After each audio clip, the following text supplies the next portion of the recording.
Hello and welcome to Why Are We Talking About Rabbits? I don't know, Andrew, about that.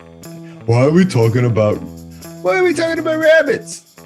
That's this podcast. You guys are getting used to it. It's heavy things lightly. It's like Neo in the Matrix. You're waking up. Everybody's doing it. It's happening.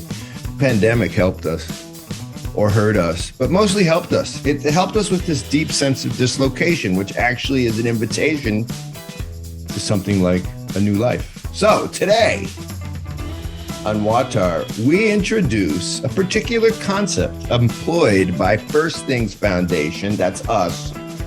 It's a type of living and learning we call immersionship. And the reason we introduce this idea to you is because we're starting a new series within a series, right, Andrew, in Russia? A series within a series where we study something like have conversations about intuition. That's right. That's one way to know. It's also one way to work. So, welcome to the Immersion series on WAWTAR, a series of conversations and investigations into what it means to do something intuitively outside of the rational mind in a way that adds up to something like groove or flow. That's this series. This is an introduction to it with your boy, the one and only editor, producer supreme, Andrew from Russia on WAWTAR. Andrew, what's up? I like your lighting. If you can't see his lighting because you're listening on the voice webs, it's like lighting from below the chin, which makes him like a Halloween character. And this is the guy who's always yelling at me about lighting and stuff. I have plenty of things here for that exact purpose, but I have kids. So what happened? You put them down and now you fear waking them up by retrieving a light that's stored under their bed weirdly or something? That's right. It's something like that. I'd like you to meet Andrew. He's a father, a husband. You guys already know him because I talked to him, but he's here to talk to us about immersion. And also, you were recently immersed in a bloody nose-picking situation with your own children, right? Yeah. You learned how to be upside down and underwater all at the same time with a bloody, that is correct. Bloody thing going on. Wasn't one kid just emulating the other one by one, and then it was just like three kids all picking their nose and bleeding on there?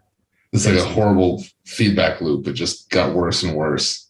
Gosh. Until it imploded. And then like the authorities came, the Russian authorities. We have records of you bleeding children in house. It could very well happen. Who knows? There's been a report that Americans make children bleed out of nose. No? You come with us now. Sorry, if there are Russians listening, they're going like, yes, that would happen. Don't worry. It's normal. So, Andrew, we're just introducing this theme. And here's why, guys. To be immersed is to be something like underwater, which is to be something like out of sorts until regaining sort of your wits, or sort of, when you dive into a pool, regaining your balance, even as you're underwater and starting to see the ecosystem underwater. You start to be able to live within that space. And then now two realities, out of water and in the water. And that learning takes place in flash elements, right, Mr. Andrew? And this is something we know at First Things because, we dump you. You got dumped on some level into Mayan culture, right? Yeah. You got pushed into the pool. Into the deep end. Go ahead. Yeah, I was gonna say it was kiddie pool first for a couple of weeks, and then it was the deep end. But I definitely wasn't swimming by that point. Do you remember what were the elements of your job that created the sense that I'm in the deep end now? Like, what parts of your job created, shall we say, discontentment or upside downness? I mean, all of it. I mean, I guess a little bit of FDF history is necessary to understand that at that time, Riley, the field worker with me, and myself, there wasn't like a field manual that we have now. There was none of that. Yeah. We were there as the vanguard field workers, but also like the field workers responsible for developing the program for all the other field workers. Right. So we really didn't. I mean, we at that time we didn't really know what was the best way to go about the whole process. And so yeah. Let's back up for 1 second. What did you know you were trying to do? At least what mind thought concept existed as per Talos as something you were shooting for? What were you trying to do in your mind anyway? Language fluency, for sure. Language fluency. I mean, that was probably number one for a while. And then number two was something like be a part of the community. But it was, it's hard to say like what that exactly looks like. But it was like to give like a series of examples, be invited to a birthday party, be part of the funeral procession for the local lady that died, go to the graduation ceremony for the end of the school year kids in the local community. Now things like that. Yeah. So now check this out. So this is the point of this new immersionship series. What we're going to do, guys, if you've been listening to WAWTAR, Old World, New World, it still applies. But when you hear this series, and we'll do it within the walls of WAWTAR. In other words, like once a month, you'll see we'll bring on an interview with someone who's talking about flow or intuition. And by the way, before I point this out, Andrew, we're inviting you to reach out because we would love to have some famous people come on because they always help boost our numbers. But we'd love to talk to experts, right? Right, Mr. Andrew? Shameless self-promotion. Yeah, that's what we got to do sometimes. Shameless. Whatever. Eat it. But sometimes the key is that this conversation goes to this point, which you're pointing out, and I think I want to point out too, which is there's something about doing that has become for Westerners about producing. They seem to be connected. So how do you know I've done anything? And then I have to be able to show you a product. And in the things you described, the product is something happening within you. In other words, it's a really messy product, but yet our goal is to let you do that. So I remember talking to you, like I remember it would be weird because you'd be like, I came back from the high school graduation of kids that I can barely speak to. And I'd be like, way to go. You did a good job today. You're like, that's weird. and then I'd go into town in the back of a pickup truck and buy like 5 beers, go back to my room and be like, good job. Good job, me. Good job. I have no idea what I'm doing here. That's my cubicle. I have worked hard today. Now it's time for a drink.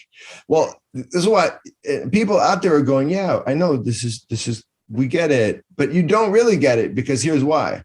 Because if you try to report what we're talking about to your superior, do it right now, wherever you are listening to this. Who's your superior? Let's call your superior Jim. And let's say today you spent a lot of time watching pigeons and see how Jim reacts to your watching pigeons. See how that goes. He might give you a day doing that, but then just say you did that for like 6 months. See how Jim reacts.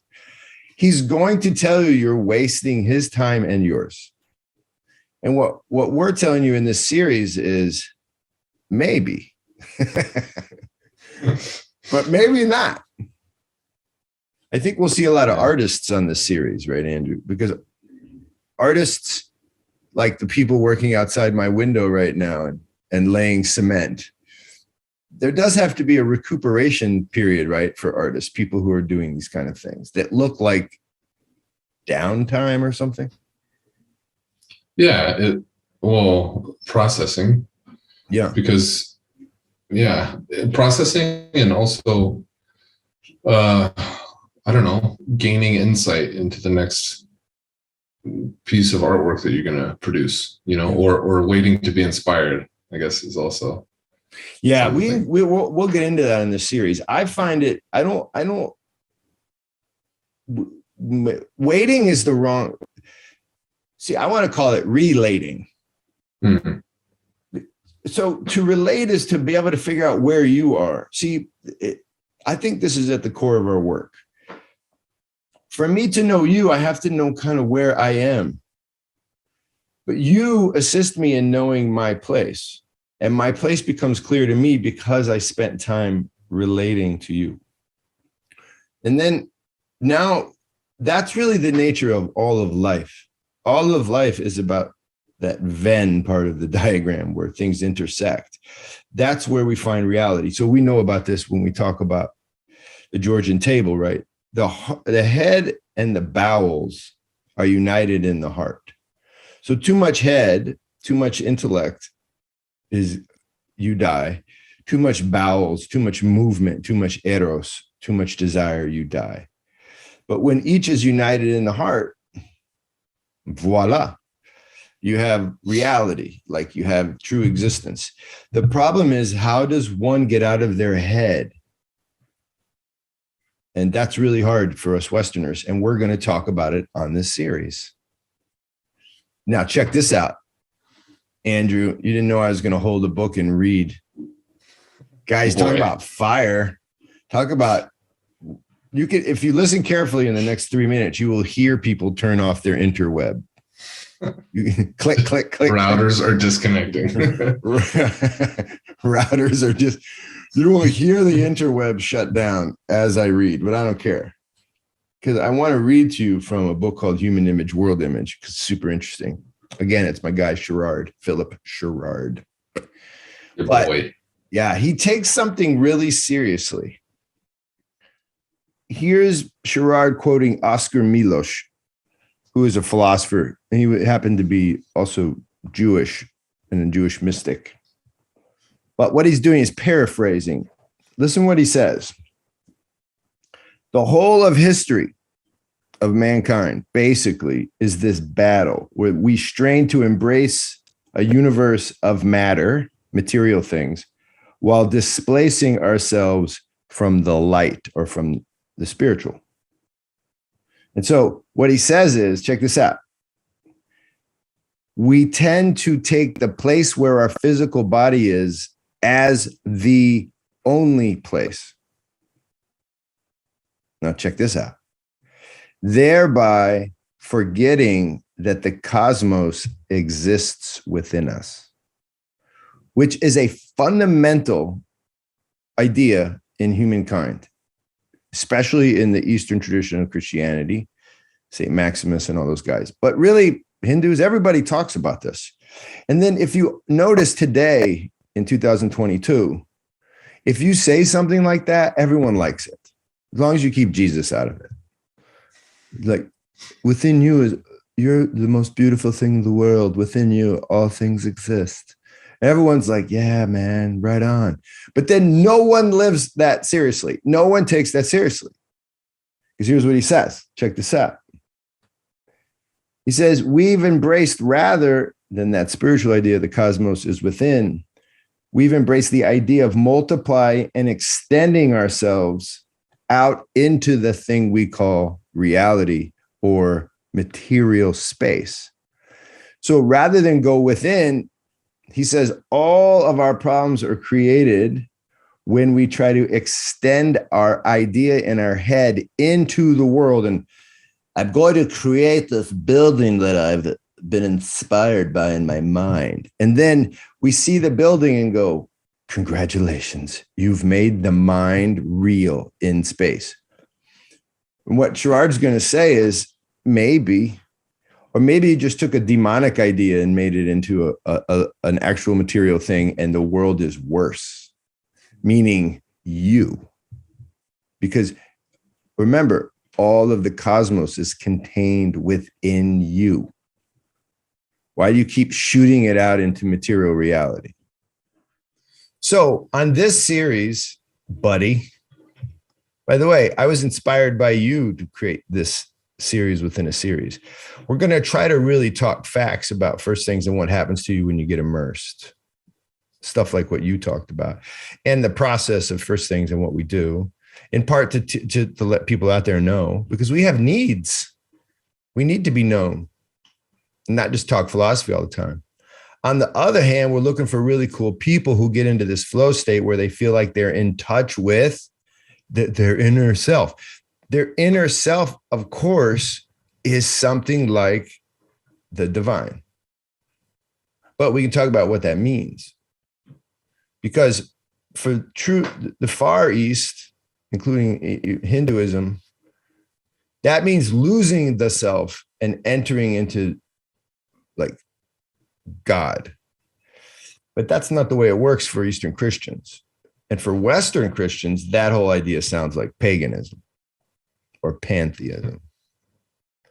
But for the Orthodox, sort of in the middle, you can do both. You gain God while also gaining yourself. The paradox. So I want to get into this, but I want to like talk to skateboarders and stuff. I like that idea. Or like Zach Borelli, one of their new guys to join First Things. He's in Appalachia. Talk to him about fire dancing. He throws fire around. And then when he's done, he's like, look, I didn't burn myself. But then I look at his arm and he burned himself. He was in the flow state, didn't notice. He was in the flow state. And I was like, that looks like a burn. He's like, oh yeah, I probably did do that. Or maybe that's an old scar. I was like, so you do burn yourself. Isn't that interesting? So anybody out there wants to jump on and give us good suggestions. If you're in a flow state on the regular, usually we attribute this to artists in the West. Unfortunately, only artists get into flow state. But if you're like a really nerdy accountant and you look up from your desk and then it's like 3 hours later and you were just jamming on numbers, you're in the flow state. Yeah. You're in the flow state when you drive across town thinking about something, and the whole time you don't have any idea how you got there. You ever done that? You get there and you're like, you can't remember the ride at all because the drive was like, you weren't doing it. Flow state. Not in Russia. There's no flow state in Russia. Wide open on the road all the time. Yeah, maybe there's no flow state. Things are not flowing. So get the flow, yo. That's our Immersionship pod introduction. And that's our pod for this week. But if you join us next week, we'll do announcements when we get our flow state Immersionship FTF conversation going. But for right now, just know you'll find both right here at WAWTAR, right, Mr. Andrew? That's correct. Give us a word from Russia before we hang up. What do you want to hear? Well, I mean, we could just talk daddy stuff, but how about this? One word on flow state. Do you ever find yourself being Russian? Oh, that's a good question. I don't find myself being Russian. I don't know what that means. So when I think about it, like, what does it mean to be Russian? Is that you find yourself thinking in Russian now? Oh, I find myself responding in Russian without having to think about it. I find that happens quite often now. Do you find yourself being very directive, though you were not invited to be? No, I haven't entered that level of flow yet. Every Russian I know is of it. Like, but I see these shirts you wore. I don't know why you wore this shirt. Tell me why you wore this shirt. Maybe you wear a different shirt next time. I'll be like, oh, they're Russian. Or giving unsolicited advice. That's a classic Russian move. So Russian. I don't know why you bought a red car, but fine if you want to. But why did you do this? Why is your child without sweater? Put sweater in the shirt. Puts It's like 75 degrees out. I'm like, I don't think so. That's what you super nailed. I think Eastern Europeans in general are just like, you should not comb hair that way. Don't do this. Why do you have mustache? Thanks, Vladimir. All right, guys. Next week on WAWTAR, get ready. We'll start. I don't know if we'll do Immersion next week, but we're working on it. So WAWTAR is produced by Andrew Schwark. He's right there. Daniel Paternos helps him out. Our pod is brought to you by First Things Foundation, www.first-things.org. Do go check us out. We're always in the business of creating supporters, creating people who care about local people who have really good local ideas, even when they may not have even gone past third grade. So these guys, Western education, that's a whole nother conversation. These guys are the people we're after, local enzymes who really, really know what they're doing. So if you like that kind of entrepreneurship, that's what we do. We find folks like that and then bring resources and facilitation and all kinds of things their way. Help us help them. Get on board, be a monthly donor. Go on one of our trips to Georgia or any place else we work. It's called the KB Journey, or come to our restaurant, right, Andrew? That's right. Check it out. kbrestaurant.org, serving the best khachapuri in South Carolina. That's true. Maybe in the whole of Southern America. Whoa, that's a bold statement. I'm going for that. Pick a spot that's better. Go ahead, do it. Now everyone's like, I'm not going to that restaurant. They sound like jerks. Nakvantis, hasta luego. See you later. Sign off from Russia for us, Andrew. До свидания, друзья. До свидания. On WAWTAR.